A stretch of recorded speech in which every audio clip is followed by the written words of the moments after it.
Hello friends, आप सभी का स्वागत है सोम एकेडमी यूट्यूब चैनल पर। दोस्तों, 17 फरवरी 2024 को उत्तर प्रदेश पुलिस कांस्टेबल भर्ती परीक्षा का सेकंड शिफ्ट का पेपर का सॉल्यूशन लेकर के हम आपके बीच हाजिर हैं। इससे पहले हमने आपको सामान्य ज्ञान और रीजनिंग के क्वेश्चनों का हल दे दिया है जो हमारे चैनल पर अपलोड है। अब हम आपको जो है सामान्य हिंदी के जो क्वेश्चन हैं उन सभी क्वेश्चनों का सटीक हल देंगे। और यहाँ आप जो है छोटा वीडियो है इसको स्किप ना करें और अपनी बुकलेट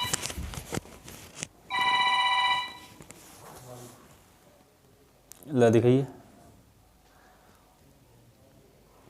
क्वेश्चन नंबर 107 है और आपकी बुकलेट सीरीज में हो सकता है इसका क्रम अलग हो, तो आप जो है क्वेश्चन को ध्यान से देखेंगे और उसके आंसर को भी ध्यान से देखेंगे, क्योंकि प्रत्येक बुकलेट सीरीज में क्वेश्चन के क्रम बदलने के साथ ही उनके उत्तरों के भी क्रम बदले हुए हैं।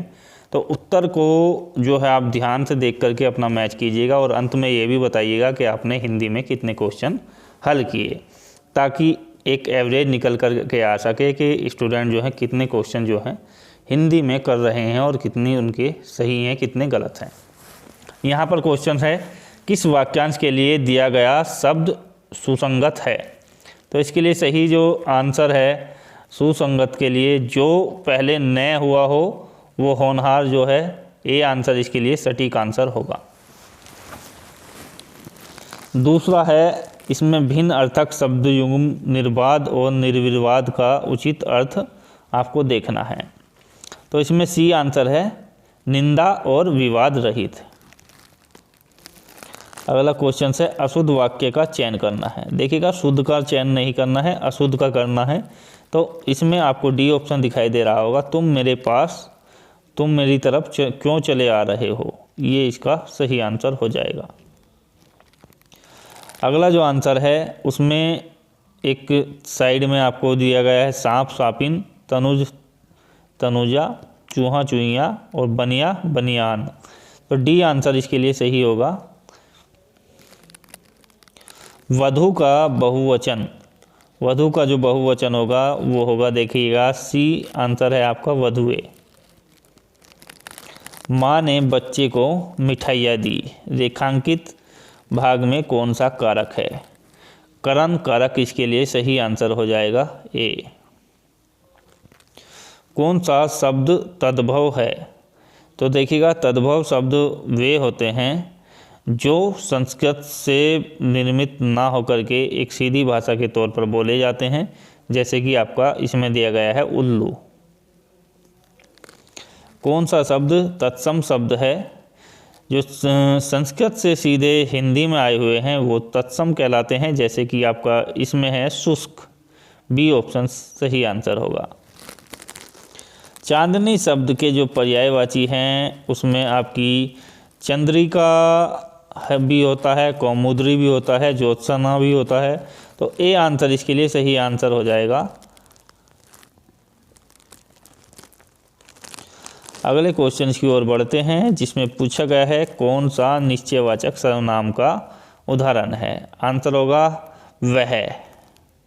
ए ऑप्शन सही आंसर होगा। कवीश्वर का संधि विच्छेद होता है, कवि प्लस ईश्वर। तो कवि सही रूप में लिखा हुआ है डी ऑप्शन में और ईश्वर भी सही तरीके से यहीं पर लिखा हुआ है। क्या कोई तारे गिन सकता है? और लास्ट में इसके बाद दिया गया है एक चिन्ह। चिन्ह का पूछा है कि इसमें कौन सा चिन्ह है, तो ये होता है क्वेश्चन मार्क्स, यानी कि प्रश्नवाचक चिन्ह। ईमानदार में कौन सा विशेषण है? तो ईमानदार किसी चीज़ का जो है गुण व्यक्त करता है, तो गुणवाचक विशेषण इसमें है। सकर्मक क्रिया का उदाहरण कौन सा है? तो सकर्मक क्रिया वह क्रिया होती है जो क्रम के साथ की जाती है। बी आंसर हो जाएगा, राम मंदिर अयोध्या में बना है। भौतिकी शब्द में कौन सा प्रत्यय है? तो डी आंसर इसके लिए सही आंसर होगा ई।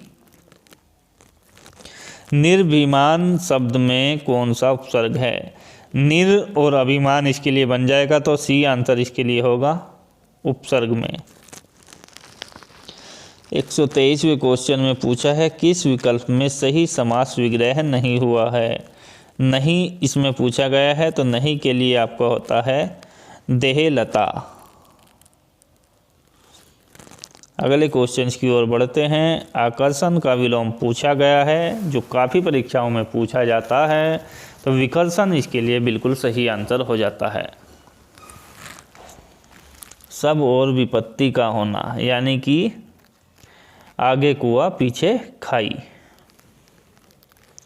शांत रस का स्थायी भाव क्या है, तो शांत जो है वो निर्वेद है, इसके लिए सी आंसर। शिल्पगत आधार पर दोहों से उल्टा छंद कौन सा है, तो सही होता है वो सोरठा छंद दोहे का उल्टा होता है। जहीमन पानी राखे बिन पानी सब सून, पानी गए न उबरे मोती मानस चून। इस पंक्ति में कौन सा अलंकार है? ये लगातार जो है कई परीक्षाओं से पूछा जाता है और हिंदी के क्वेश्चनों में ये क्वेश्चन जो है बहुत ज़्यादा प्रसिद्ध है। सही आंसर होगा श्लेष अलंकार। कौन सा शब्द अनेकार्थी शब्द है? इससे संबंधित जो भी है देखिएगा, भिन्न, मूल्य, प्रकार और रहस्य। तो इसमें मूल्य क्या है? इन तीनों के से बिल्कुल भिन्न है। गाय मीठा दूध देती है, इस वाक्य का काल आपको बताना है। काल जो है इसमें सामान्य वर्तमान काल है, बी ऑप्शंस। उमा से पढ़ा नहीं जाता, इस तरीके से जो वाच्य पूछा गया है, तो भाव वाच्य यहाँ प्रदर्शित किया जा रहा है। कान पर जूं न रेंगना, मुहावरे का अर्थ निम्न में से कौन सा है? तो कुछ असर न होना, इसके लिए बिल्कुल सही आंसर हो जाएगा।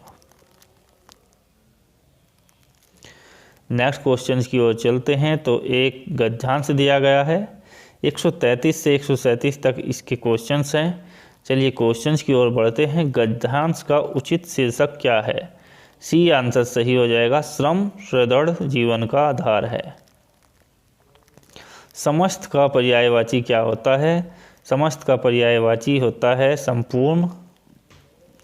महात्मा गांधी का समस्त जीवन दर्शन श्रम सापेक्ष था, आशय स्पष्ट कीजिए। तो सी आंसर हो जाएगा, महात्मा गांधी विचारों की अपेक्षा श्रम को महत्व देते थे। अगले क्वेश्चन की ओर बढ़ते हैं। यहाँ पर पूछा गया है, गांधी जी पापी किसे मानते थे? तो श्रम न करने वाले को गांधी जी क्या मानते थे? पापी मानते थे। गद्यांश के आधार पर चोर की परिभाषा क्या है? बिना श्रम का भोजन करना, किसी का सामान चुराना, पाप का अन्न खाना और बिना श्रम मौज करना। बिना श्रम का भोजन करना गांधी जी के लिए जो है पाप था। वह बिल्कुल थक गया है, इस वाक्य में कौन सी क्रिया विशेषण है? तो देखिएगा यहाँ पर जो क्रिया विशेषण है वो है आपका यहाँ पर परिमाणवाचक। मृदु शब्द का पर्यायवाची कौन सा नहीं है? तो नहीं यहाँ पर आ गया है। तो कोमल और मुलायम ये दोनों पर्यायवाची होते हैं। मृदु के मृषण और कूल में से यहाँ पर डाउटफुल है, तो आप भी यहाँ पर कृपा कीजिएगा कमेंट्स में कि कौन सा इनमें से सही हो सकता है। अगले क्वेश्चन की ओर बढ़ते हैं। भिन्नात्मक शब्द युग्म दीन और दीन का सही अर्थ क्या है? तो दीन माने होता है दिवस और गरीब। आँखों के सामने वाक्यांश के लिए सही शब्द चुनिए, तो उसको बोलते हैं प्रत्यक्ष। डी ऑप्शन सही होगा। पंचवटी में किसकी रचना है? तो सुमित्रा नंदन पंत की जो रचना है वो पंचवटी है। नीजा निम्न में से किसकी कीर्ति है? नीजा जो कीर्ति है वो महादेवी वर्मा की प्रसिद्ध कीर्ति है। हिंदी भाषा से उत्पन्न हुई है। दोस्तों हिंदी भाषा के सभी क्वेश्चनों का हल हमने आपको अच्छे तरीके से दिया है। सामान्य अध्ययन का हल दिया है, मैथ रीजनिंग का हल दिया है। तो आप सभी लोग चैनल से संतुष्ट हैं तो वीडियो को शेयर करें, चैनल को सब्सक्राइब करें। अंतिम क्वेश्चंस का जो हल होगा वो देखिएगा 144वें में, वो होगा संस्कृत। संस्कृत से ही हिंदी भाषा की उत्पत्ति हुई है। आशा करता हूँ वीडियो आपको बेहतर लगी होगी। जय हिंद, जय भारत।